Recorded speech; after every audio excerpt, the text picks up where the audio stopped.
Hey everybody, how's it going? My name is Frago Picasso, also known as My Manga Journey.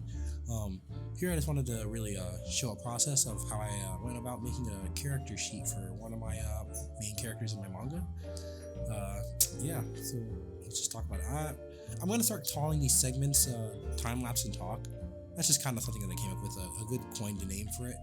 Because I don't like to do things scripted. I kind of like the impromptu. It makes it a little bit more genuine and more like personal to me, like, just to because I personally don't like scripting things because I think that like having a formulaic way of like talking about something that you just want to talk about, it's just, I don't know.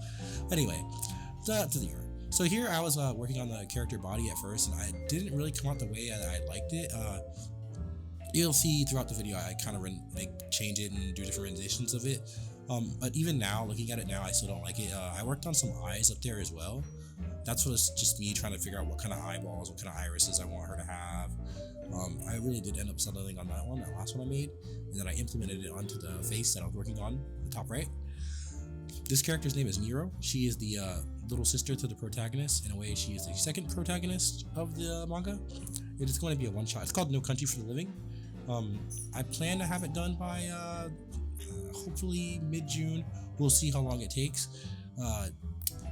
But in the long run, this has been a very fun project for me to work on. Like, it is actually like forcing me to learn things. Like currently, right now, I'm working on Figuary, which is just like a segment that Quirky Cafe does, where it's like all about anatomy and figure drawing, and it's like because like I kind of challenged myself this year to practice my anatomy, perspective, and form a lot.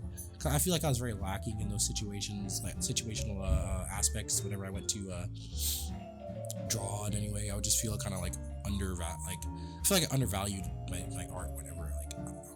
That's just me. Like when I don't know how to do something, I like to stop and just go and figure out. But back to the art. So here I'm working on a side profile for her, because you need to have a turnaround. You need to see like the profile, quarter view, and a side profile. So, and with this, I had a lot of issues with the side profile. It was very difficult for me to do, and I really just didn't realize how I would have that much trouble. I'm not the best at side profile pictures, but I'm going to keep practicing. I think it's something that I will eventually get better at once I realize more about anatomy and form and just understand perspective better and see how things sit on the face. But yeah, for now, I'm just gonna keep plugging along. So there I drew both sides of the eye so I can see, because one of her eyes are actually she's not blind in one eye, but it's kind of discolored and just phase, but that's story elements that eventually will get told, and when they come to light, it'll be a cool thing. And here, if you actually see, I pulled up a picture of Pop from that's Pop Step from My Hero Academia Vigilantes. So I actually went and recreated that actual panel, so that way I could see how that manga style is inked and try to recreate it. And that's a really important thing, is when you want to get better at something, you want to find art parents.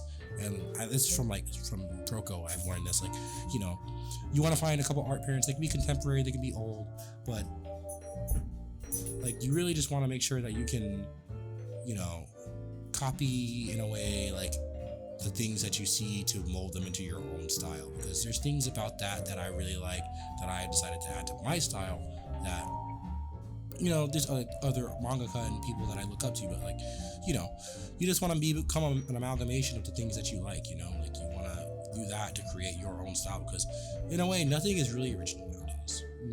Being taught that you're supposed to be an original person, it's just kind of asinine. All we are is just we look up to certain things, we want to replicate certain things, and we want to become our own person through those things. So here I'm trying that side profile again, and I use a reference from Genshin Impact.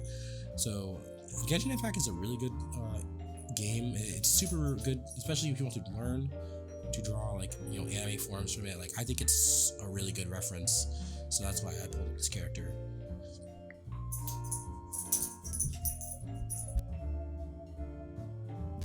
You guys are probably gonna hear my dog thrashing around in the background a lot. She's a puppy still, so it's hard to really find time to make these videos. She's always just on the move. he's a healer, so it's a lot. But you know, that's part of being a pet owner. So here I'm inking it out again, trying to copy that style, make sure that like just copy the strokes and really just like try to follow and stay within that style, because if I can do it in this style, I should be able to implement the things I like from that style into my own. It's a really good practice. Oh, and on the first head, I used actual grays instead of using a screen tone, because I don't know why I didn't think about screen tones at first, but like it's fine for the gray for now, but I do want to eventually go back there and like apply a screen tone and see how it looks. I added a subtle screen tone of white dots just to give it a little bit of a pattern.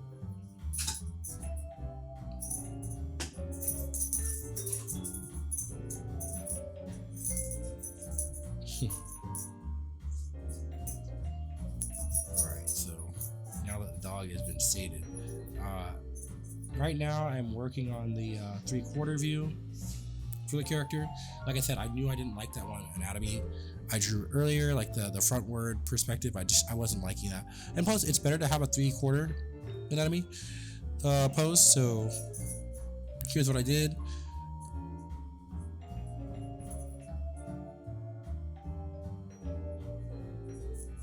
And a lot of this perspective is pretty simple, but like I knew that I wanted her to at least be like 4.5 heads high, because she is a child, she's younger, so she needs to be like somewhat like, you know, she needs to be small compared to the average, like, you know, 5 to 6 head full grown person.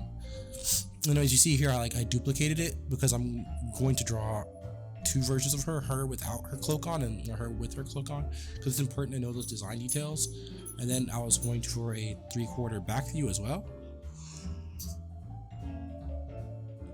For the 3/4 back view, I only drew her with the cloak on because I kind of already have an understanding of how she would look without the cloak on. But most of the comics, she has the cloak on. But this information is mainly for me because I need to know what's under the cloak to see how things are moving about, like whether she's running, like what is showing, or like, you know, it's the difference between like if I was wearing something baggy under the cloak, the cloak would sit different on something that's baggy, whether something that's more form-fitting, the cloak would be more form-fitting to me.